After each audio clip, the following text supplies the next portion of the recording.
किसान आंदोलन आज सियासत की बिसात पर खेती का खून नाम के एक बुकलेट तक पहुंच गया और पहुंच गया है उस जुबानी जंग तक जो राहुल गांधी वर्सेस बीजेपी अध्यक्ष जेपी नड्डा के बीच छिड़ गई है।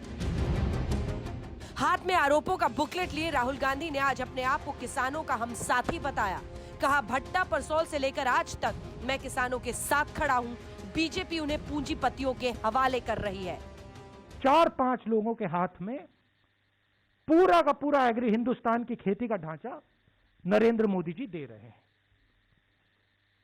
इसीलिए किसान बाहर खड़े हैं और किसान अपनी रक्षा नहीं कर रहे हैं।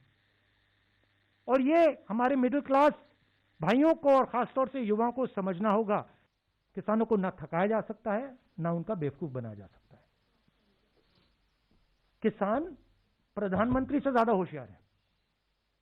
प्रधानमंत्री से ज्यादा समझ हिंदुस्तान के किसान को है, क्या हो रहा है क्या नहीं हो रहा है। बीजेपी अध्यक्ष जेपी नड्डा ने कई सवाल दागे थे। पहले कमान पर कटाक्ष ताना, फिर पूछा अब जबकि राहुल छुट्टी से लौटकर आ चुके हैं, जरा हिम्मत दिखाएं, बताएं कि आखिर किसानों को भ्रमित क्यों कर रहे हैं। राहुल गांधी ने किसान आंदोलन की आड़ में मोदी सरकार पर उंगलियां उठाई तो नड्डा ने पूछा राहुल गांधी झूठ क्यों फैला रहे हैं। उन्होंने ट्वीट किया, राहुल गांधी झूठ फैला रहे हैं कि एपीएमसी मंडियां बंद हो जाएंगी, लेकिन क्या एपीएमसी मंडियों के खिलाफ कार्रवाई कांग्रेस मैनिफेस्टो का हिस्सा नहीं था? क्या उस कार्रवाई से मंडियां बंद नहीं हो जाती? प्रेस कॉन्फ्रेंस में जब जेपी नड्डा के सवालों का जिक्र हुआ तो राहुल गांधी ने करारा जवाब दिया। कहा, जेपी नड्डा के सवालों का जवाब क्यों दूं? वो क्या मेरे प्रोफेसर हैं?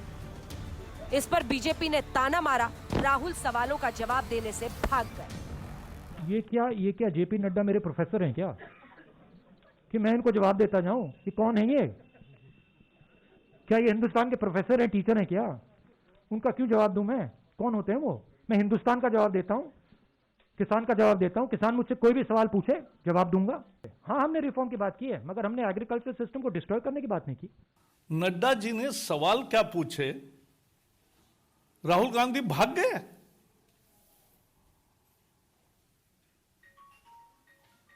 प्रश्नों का उत्तर नहीं आता तो कबूल करो असफलता।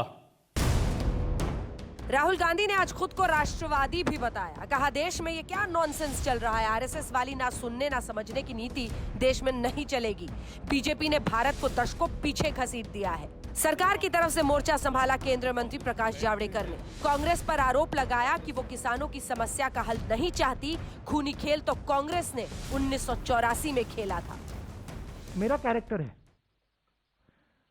मैं ना नरेंद्र मोदी से ना इन लोगों से डरता हूं, मुझे कोई फर्क नहीं पड़ता। ठीक है, मैं साफ सुथरा आदमी हूं, मुझे ये छू नहीं सकते, बात समझिए। हां, गोली से मार सकते हैं वो अलग बात है, मगर छू नहीं सकते। और मैं देशभक्त हूं, मैं अपने देश की रक्षा करता हूं। ठीक है, और मैं करता जाऊंगा।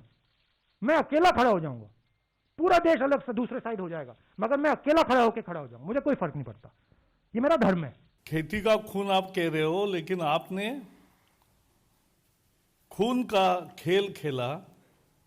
विभाजन के समय लाखों लोग मरे, क्या वो खून नहीं था? उधर किसानों से बातचीत के लिए गठित सुप्रीम कोर्ट की कमेटी की आज बैठक हुई। कमेटी का कहना है कि वो तमाम किसान संगठनों से मिलेगी। किसानों के साथ पहली बैठक 21 जनवरी को होगी। कमेटी ने कहा है कि सभी पक्षों से बात करेगी, सबकी सुनेगी।